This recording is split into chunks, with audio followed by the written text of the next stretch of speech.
PL da devastação, gente. Infelizmente, essa semana também teve essa derrota, tá? O Congresso derrubou ontem os vetos do presidente Lula ao PL da devastação. Nós temos uma análise aqui de um especialista falando que esse é o pior retrocesso ambiental da história. Importante lembrar que o PL da devastação, ele já por si só já era terrível. Mas o presidente Lula levantou mais de 70 vetos ao projeto depois que ele foi aprovado, se eu não me engano. E ontem caiu praticamente todos, os mais importantes. Basicamente, o que está acontecendo aqui nesse caso, eu já vou fazer o comentário antes de ler a notícia até, é que o agronegócio, está fazendo uma pressão que ela é muito imediatista para os seus negócios, mas que vai dar um backlash muito forte neles logo menos.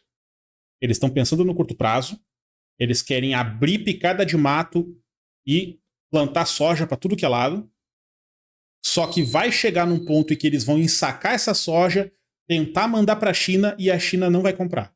A China vai devolver. E assim como a China, países da Europa também estão cheios de regulações ambientais e no fim das contas também servem como barreira comercial para os países, né? Mas que a gente tenta, né, usar como contrapartida ambiental.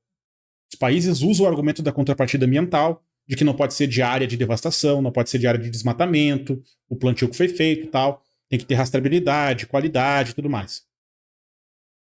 Essa semana, se eu não me engano, a China já devolveu um gigantesco lote de soja para o Brasil, que foi mandada para lá e que foi testada e que foi confirmada a presença de agrotóxicos proibidos na China. Então, assim, tem especificações a se cumprir para exportar um produto para outro país. Eles estão descumprindo essas especificações, já estão tomando um toba e ainda por cima pressionaram o Congresso pelo PL da devastação. O Davi Alcolumbre presidiu o Congresso inteiro ontem, Câmara e Senado, numa clara retaliação ao governo Lula, né, nesse momento. Eles estão de guerra e avaliou a derrubada de vetos do PL da devastação como uma espécie de retaliação. Vamos ler agora sobre o que representa esse PL da devastação para o Brasil, tá? E depois a gente faz uma análise rápida. Notícia na tela, então. Derrubada de vetos do PL da devastação é pior retrocesso ambiental da história, diz especialista. A ação do Congresso implode sistema ambiental e libera obras sem controle, segundo o diretor da Havas. O diretor de Políticas Públicas e Direitos da Havas, Maurício Guetta, classificou a derrubada dos vetos do presidente Luiz Inácio Lula da Silva ao chamado PL da devastação, que flexibiliza o licenciamento ambiental como, aspas, o pior retrocesso ambiental da história do país. Em entrevista à Conexão BDF da Rádio Brasil de Fato, ele explicou que a nova lei desmonta pilares que sustentam a política nacional do meio ambiente desde 1981. Segundo Guetta, o Brasil possuía, aspas, uma legislação muito sólida, criada ainda na ditadura, como resposta a problemas graves de saúde pública ligados à poluição industrial, como os casos de anencefalia e índices elevados de câncer em regiões como Cubatão e São Paulo. Para isso, criou-se o licenciamento ambiental, ou seja, para proteger o meio ambiente e para proteger a saúde da população, lembra ele. Com a derrubada dos vetos, porém, o sistema deixa de exigir uma avaliação prévia dos órgãos ambientais na maior parte dos casos. Sim, agora as empresas vão se autolicenciar ambientalmente, tá? Elas vão olhar para sua planta e vão dizer, tá top, tá ecologicamente responsável.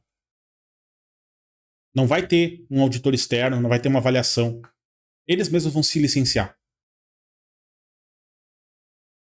Ela implode o Sistema Nacional de Meio Ambiente e de Licenciamento Ambiental, diz Guetta. A partir de agora, explica, predominam licenças automáticas e processos autodeclaratórios.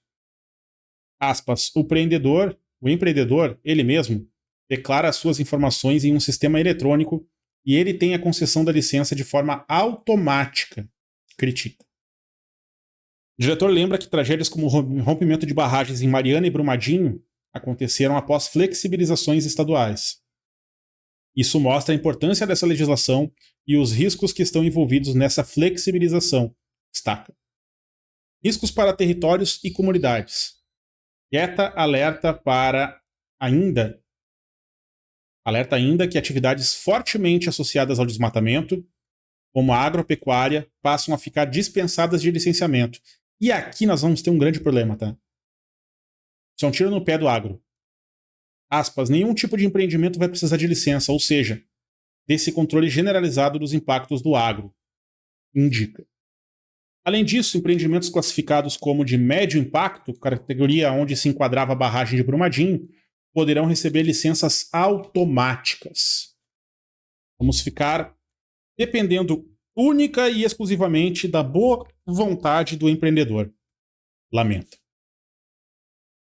O estudo da própria Vaaz mostrou que, em Minas Gerais, 85% dos empreendimentos minerários e suas barragens de rejeitos são classificados como de baixo ou médio impacto. Portanto, podem agora operar sem uma avaliação prévia de órgãos ambientais. Eles estão desmontando o IBAMA, né, gente?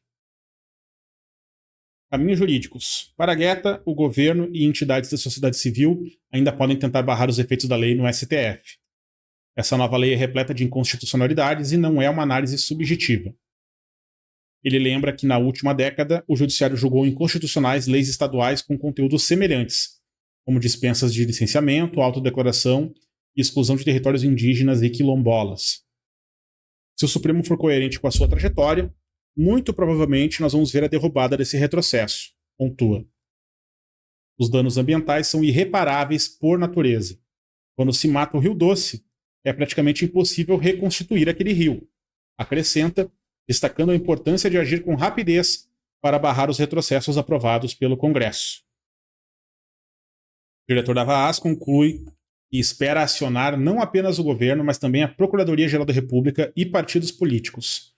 O objetivo é obter uma decisão liminar que paralise a lei para tentar estancar a sangria e proteger populações que vivem sob risco ambiental imediato. E daí, gente, a gente precisa lembrar aqui, né, de qual foi a trajetória e o que levou a essa derrubada de vetos ontem. Muitas análises estão sendo feitas aí nos jornais, nas colunas, nas Globo News da vida, né, nas emissoras, na imprensa tradicional, sobre a questão de que isso é uma declaração de guerra particular do Davi Alcolumbre com o Lula em retaliação à indicação do Jorge Messias ao STF e não do Davi, não do candidato dele, Rodrigo Pacheco, né? Só que isso é pueril, isso é infantil, tá? Dizer. Isso é bobo dizer. Porque o próprio Davi Alcolumbre, ele tem ciência de que quem indica o presidente, quem indica o ministro do STF é o presidente, é prerrogativa dele. Ele pode tentar indicar, ele pode tentar oferecer um nome, ele pode tentar negociar por aquele nome, ele pode tentar o que for. Mas a palavra final é do presidente. Quando a imprensa tradicional coloca essa conta exclusivamente na questão da indicação do Jorge Messias, né, tem dois vieses aí colocados. Um deles, primeiro, que a grande parte da imprensa tradicional está se pegando nesse lacre, né, de dizer que o Lula é machista, né? Uma forma de desgastar o Lula é dizer que ele não indicou uma mulher para o lugar de uma mulher. No caso agora, no lugar do Barroso, né?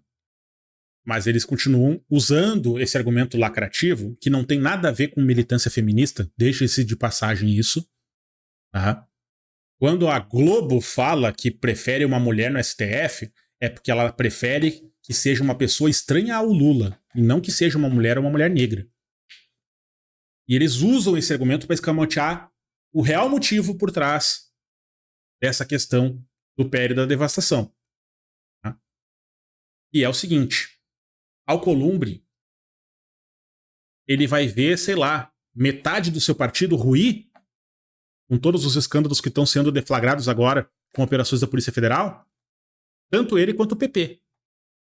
Nós tivemos o escândalo do Banco Master agora, e tá todo mundo de cabelo em pé no Congresso, até os careca, tá? Estão apavorados com a repercussão disso, com o que vai acontecer quando pegarem o celular apreendido do Daniel Vorcaro e começarem a periciar.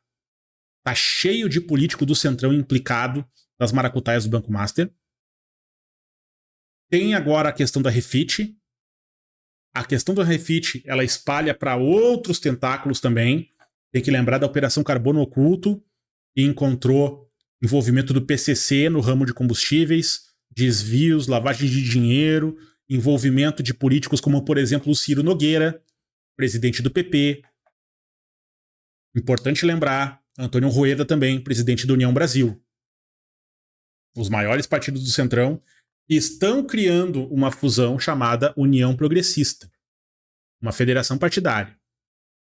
Essa federação partidária, ela é basicamente o Arenão, né? A reconstrução do Partido Arena das origens. O próprio Esperidião Amin é egresso dessa sigla, né? Ele é do Arena. E está voltando para o Arena com essa fusão de PP e União Brasil. Esses caras estão todos com toba na mão essa semana. Não passa nem o Wi-Fi. Tá tudo piscando, tá? Porque eles estão apavorados com os desdobramentos dessas operações da Polícia Federal, que não está fazendo nenhum alarde, não está sendo televisionado com um duto de dinheiro cuspindo dólar, como foi na época da Lava Jato, né? Não está acontecendo nada disso. Simplesmente a Polícia Federal está trabalhando. E isso está apavorando eles, e eles estão tentando criar uma espécie de pressão pro Lula para abafar essas investigações. Agora, eles esqueceram que eles não estão trabalhando com o presidente Bolsonaro, né? Esqueceram que eles estão trabalhando com o Lula. Os governos do PT, nas palavras do próprio Sérgio Moro, são governos que nunca impediram o trabalho do Ministério Público ou da Polícia Federal. Nunca se meteram na atuação da justiça. E daí como é que fica? Eles vão querer que o Lula intervenha na Polícia Federal? Que o Lula troque o ministro da Justiça? Que o Lula troque o diretor da PF? Igual o Bolsonaro dizia que ia fazer? Quando se sentia contrariado? É isso que eles querem. Toda essa papagaiada em torno do PL da devastação ontem é sobre isso. É sobre uma tentativa de pressionar o governo para mudar o rumo das investigações. Eles podem afirmar que não, eles podem fingir que não, mas o Alcolumbre sabe o tamanho do buraco disso para ele. Ciro Nogueira sabe também o tamanho do buraco. Antônio Rueda também sabe. O ICL denunciou um tempo atrás a história de um piloto de avião de voo fretado, né, o Mauro Matozinho, e ele simplesmente denunciou que estava viajando, levando chefes de facção, que foram mostrados, inclusive, quem era, né? O primo, o outro lá com apelido também, né? E estavam em voos que ele pilotava, em voos desses também que voavam Ciro Nogueira e Antônio Rueda, presidentes do PP e do União Brasil, e que o piloto tinha a responsabilidade de carregar pacotes de dinheiro dentro desse avião também. Então vejam o tamanho desse escândalo, a proporção desse escândalo, o quanto isso pode repercutir politicamente para esses caras e financeiramente. Tá? Tudo o que nós estamos vendo nos últimos dias sobre PEC da blindagem, sobre PL antifacção, a enviada do DERIT para o Congresso para passar aquele relatório horrível, né? PL da devastação agora, a pauta bomba do Alcolumbre de criar aposentadoria especial para agente comunitário de saúde sem apontar a fonte de recurso. Tudo o que nós estamos vendo aqui nas últimas 2 semanas é fruto desse pavor que eles estão passando. Eles esqueceram que não estão trabalhando com Bolsonaro. O presidente da República é Luiz Inácio Lula da Silva, e os governos petistas, os governos democráticos e populares sempre tiveram como diretriz deixar a polícia e a justiça trabalharem com a maior tranquilidade, transparência e autonomia. E eles querem que isso mude. Eles querem que o Lula participe do jogo como o Bolsonaro participou para acobertar eles. Mas eu quero a opinião de vocês. O que vocês acham sobre tudo isso? Vocês acham que o PL da devastação cai no STF? Eu tenho esperança que sim. Eu já soube, inclusive, que o PSOL já está se mexendo para acionar o STF, mas eu quero a opinião de vocês, quero o like de vocês também, ou dislike, se vocês não concordam com nada disso, né? E espero vocês no próximo vídeo.